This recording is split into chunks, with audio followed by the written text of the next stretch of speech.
వెళ్ళలేదు. ఇదే విషయాన్ని భారతీయ జనతా పార్టీ అగ్రెసివ్గా కార్నర్ చేస్తుంది సార్, కాంగ్రెస్ పార్టీకి సంబంధించి అండ్ మిగిలిన కూటమి నాయకులకు సంబంధించి. ఎందుకు ఇండియా కూటమి నేతలు రామ మందిర దర్శనానికి వెళ్ళలేదు? ఇప్పటికి వెళ్ళలేదు అన్నది కరెక్ట్ కాదు. రామ మందిర ప్రారంభానికి వెళ్ళలేదని బీజేపీ వాళ్ళు కూడా ఇప్పటికి వెళ్ళలేదని అంటలేరు, అలా రాంగా చదివి ఉంటారు. ఇప్పటికి వెళ్ళలేదు అన్నది మోడీ విమర్శ కాదు, రామ మందిర్ ప్రారంభానికి రాలేదు అన్నది విమర్శ. ఎక్కడైనా మీరు చూడండి, రామాలయ ప్రాణ ప్రతిష్టకు రాలేదు అంటున్నారు. తర్వాత వెళ్ళిన వాళ్ళు ఉన్నారు, అది పక్క పెట్టారు. తర్వాత అందరూ వెళ్తారు, వెళ్ళకుంటే ఎవరు ఉంటారు? రాహుల్ గాంధీ వెళ్ళలేదు. సో ఆ ఇష్యూ వల్ల ఆ రోజు ఆ పర్టిక్యులర్ రామ మందిర ప్రారంభానికి వెళ్ళలేదు అన్నది ఇష్యూ. బీజేపీ వాళ్ళు మీరు ఉపన్యాసాలు కూడా చూడండి, ఎక్కడైనా రామ మందిర ప్రాణ ప్రతిష్టకు వెళ్ళలేదు అని. అసలు రామ మందిర నిర్మాణమే పూర్తి కాలే, ఫర్ యువర్ ఇన్ఫర్మేషన్. ఇంతవరకు పూర్తి కాలే, ఇప్పుడు ఓన్లీ గర్భగుడి మాత్రమే ప్రారంభమైంది. సో ఇక్కడ ఫండమెంటల్ ప్రిన్సిపల్ ఏంటి? రామునికి ఎవరు వ్యతిరేకం కాదు. ఒక్క బీజేపీలోనే రామభక్తులు ఉంటారా? రామభక్తులు తగ్గించకూడదు. మనం ఎప్పుడు కూడా ఈ దేశంలో ఉన్న కోట్లాది హిందువులు రామభక్తులే. హిందువులే కాదు, కొన్ని ప్రాంతాల్లో ఈవెన్ ముస్లింలు కూడా రాముని దేవునిగా కొలుస్తారు. మీరు ఆంధ్రప్రదేశ్లో ఒంటిమెట్ట టెంపుల్కి వెళ్ళండి, ఒంటిమెట్ట టెంపుల్ శ్రీరామనవమి రోజు వెళ్ళండి, మీరు ముస్లింలు కనబడతారు. మన టీవీ ఛానల్లోనే వీడియోలు వచ్చాయి, విజువల్స్ వచ్చాయి కదా. ఒంటిమెట్ట టెంపుల్కు కొన్ని ముస్లిం కుటుంబాలు తమ సాంప్రదాయంగా వచ్చి శ్రీరామనవమి రోజు పూజలు చేస్తారు. సో అందువల్ల భారతీయ సాంప్రదాయం, రాముడు భారతీయ సంస్కృతిలో భాగం, రాముడు భారతీయ ఆధ్యాత్మిక జీవనంలో భాగం. అందువల్ల రాముల వారి ఎవరి సొత్తు కాదు. అయితే రామ మందిర ప్రారంభానికి ఎందుకు వెళ్ళలేదు అనే క్వశ్చన్ కారణం ఏంటంటే, రామ మందిర ప్రారంభానికి మరి శంకరాచార్యుల వాళ్ళు కూడా వెళ్ళలే. మరి వాళ్ళు ఎందుకు వెళ్ళలే? వాళ్ళు పాకిస్తాన్ కోసం వెళ్ళలేదా? ఇప్పుడు బీజేపీ చెప్పేది ఏంటంటే, ఇండియా కూటమి నేతలు పాకిస్తాన్ కోసం వెళ్ళలేదు. మరి ఆ జగద్గురు శంకరాచార్యుల వారు కూడా పాకిస్తాన్ కోసం వెళ్ళలేదా? అంత మాట అనగలరా? ముస్లిం ఓటు బ్యాంకుల కొరకు ఇండియా కూటమి వాళ్ళు వెళ్ళలేదు అంటున్నారు. మరి శంకరాచార్యుల పూరి శంకరాచార్యులతో సహా కొంతమంది శంకరాచార్యులు వెళ్ళలేదు కదా, మరి వాళ్ళు ఎందుకు వెళ్ళలేదు? వాళ్ళు కూడా ముస్లిం ఓటు బ్యాంక్ కొరకు వెళ్ళలేదా? దానికి ఆన్సర్ ఉండాలి కదా. ఎందుకు వెళ్ళలేదు అన్నప్పుడు పూరి శంకరాచార్యుల వారు మాట అన్నాడు. అంటే ప్రధానమంత్రి ప్రారంభిస్తుంటే మేము చేతులు కట్టుకొని పక్క కూర్చోవాలా అన్నాడు. అంటే ఎవరు ప్రారంభించాలి? ఇది ఆధ్యాత్మిక కార్యక్రమానికి ఆధ్యాత్మిక రంగం వాళ్ళు చేపట్టాలి. మీరు గర్భగుడిలో ప్రవేశించిన వారు ఎవరు చూడండి, మీరు 5గురు 6గురు వెళ్ళారు. అందులో ఒకరు ప్రధానమంత్రి నరేంద్ర మోడీ, 2 ఉత్తరప్రదేశ్ ముఖ్యమంత్రి యోగి ఆదిత్యనాథ్, 3 ఆర్ఎస్ఎస్ సర్సంఘచాలక్ మోహన్ భగవత్, 4 ఉత్తరప్రదేశ్ గవర్నర్ గుజరాత్ మాజీ ముఖ్యమంత్రి ఆనందీబెన్ పటేల్. ఇంకొకరు మాత్రం ట్రస్ట్కి సంబంధించిన వెళ్ళారు. అంటే గర్భగుడిలోకి వెళ్ళి పూజలు చేసిన వాళ్ళు ఈ 5గురు. ఈ 5గురులో 4 రాజకీయాలకు సంబంధించిన వాళ్ళే. మరి ఎలా మిగతా పార్టీల వాళ్ళు ఎట్లా వెళ్తున్నారు చెప్పండి? అంటే రామ మందిర ప్రాణ ప్రతిష్టను ఆధ్యాత్మిక కార్యక్రమంగా కాకుండా భారతీయ జనతా పార్టీ రాజకీయ కార్యక్రమంగా మార్చుకున్న తర్వాత ఎలా వెళ్తారు ఎవరైనా చెప్పండి? అందువల్ల రామ మందిర ప్రారంభానికి ఇతరులను రాకుండా చేసింది ఎవరు అనేది క్వశ్చన్ కదా. వీళ్ళు వెళ్ళకూడదు కదా, లోపల ఎవరు ఉండాలి? పరమ పూజ్యులైనటువంటి వైష్ణవాచార్యుల వాళ్ళు ఉండాలి. కోట్లాది హిందువుల ఆరాధ్య దైవాలైనటువంటి శంకరాచార్యుల వాళ్ళు ఉండాలి కదా లోపల. కేవలం జీవితమంతా ఆగమశాస్త్రానికి అంకితమైన పరమ పూజ్యులైనటువంటి ఆచార్యుల వాళ్ళతో జరగాలి కార్యక్రమం. జరగలే. రాజకీయ నాయకులతో జరిగింది ఆ కార్యక్రమం. రాజకీయ నాయకులతో కార్యక్రమం జరిగినప్పుడు ప్రత్యేక రాజకీయ నాయకులు రారు, సింపుల్ కదా అది. మీరు వాళ్ళ లోపల ఓన్లీ ఆధ్యాత్మిక గురువులే చేశారనుకోండి, మతాచార్యులే, ఈ వివాదం వచ్చేదే కాదు కదా. అన్ని పార్టీల వాళ్ళు వెళ్ళేవారు. సో ఈ వివాదానికి మూలం అక్కడ. అందుకే శంకరాచార్య వారు కూడా వెళ్ళలే. నేను చెప్పేది అది. శంకరాచార్య వారికి అయితే వారి హైందవం పట్ల వారి నిబద్ధతను ఎవరు ప్రశ్నించలేరు కదా. అన్ఫార్చునేట్లీ కొంతమంది బీజేపీ నాయకులు శంకరాచార్యులను కూడా ప్రశ్నించారు. విచిత్రం ఏంటంటే, అంటే మమ్మల్ని ఏమనంటే మేము అందరూ ఎవరినైనా ప్రశ్నిస్తామని.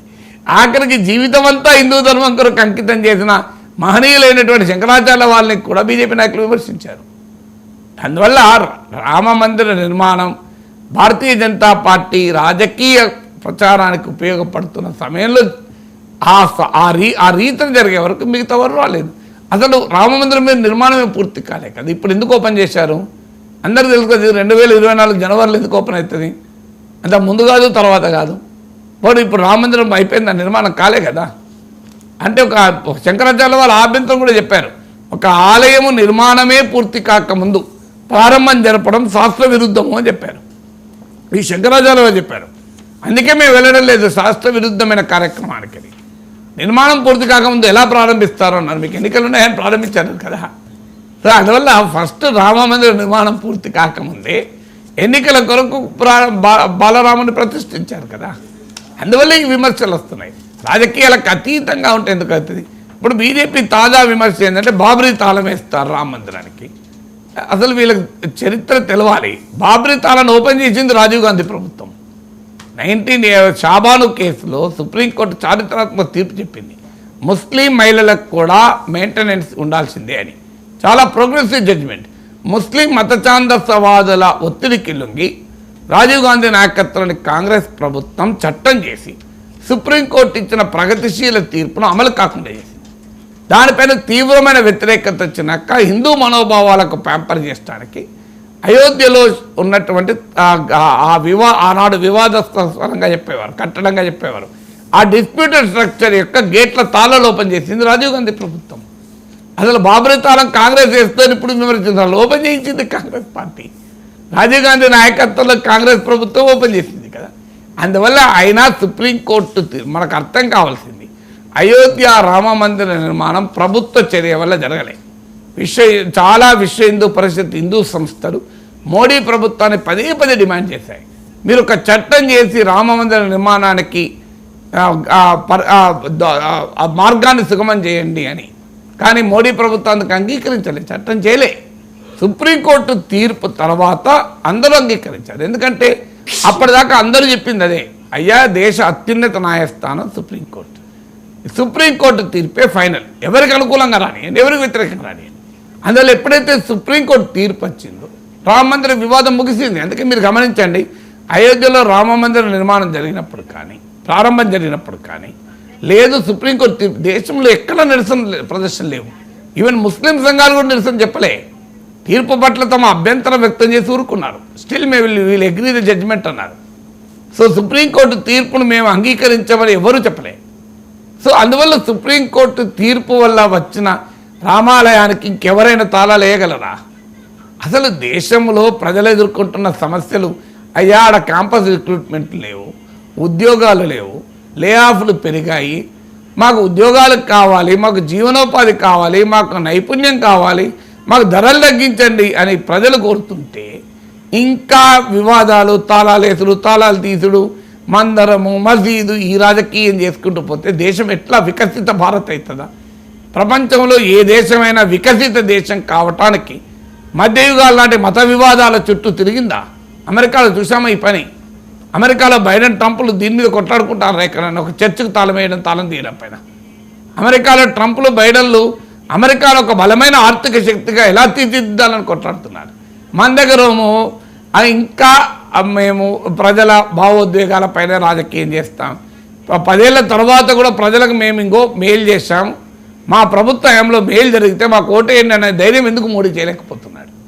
10 ఏళ్లలో ఇంకో దేశ ప్రజలకు మేము ఇంకో ఈ పని చేశాం, దీనివల్ల మీరు మమ్మల్ని ఈ 10 ఏళ్లలో మా పాలనలో మీరు లాభపడితే మాకు ఓటేయండి అని ధైర్యంగా ఒక్క మాట ఎందుకని లేకపోతాడు? ఇంకా పెట్రోల్ ఏదో అన్నాడని, లేదా అయోధ్య రామాలయం గురించి వివాదము, ఇంకా రిజర్వేషన్ తీసుకెళ్ళి ముస్లింలకు ఇస్తారు, మంగళసూత్రాలు తీసుకెళ్ళి ముస్లింలకు ఇస్తారు, పాకిస్తాన్ ఆనందపడుతుంది. ఇదే చర్చ తప్ప 10 ఏళ్ళు మేము భారత ప్రజలకు ఇచ్చేసాం, మాకు ఓటేయండి. ఇదొక్కటి చాలా మోడీకి నిజంగా అది ఓట్లు గెలవటానికి. 10 ఏళ్ళ అద్భుతమైన పాలన ఇస్తే ఆ పాలనే జనానికి చెప్పి ఓట్లు అడగచ్చు కదా, ఇంకేది అవసరం లేదు కదా. Right sir. అమిత్ షా అంటూ ఉన్నారు సార్, ఎన్నికల ఫలితం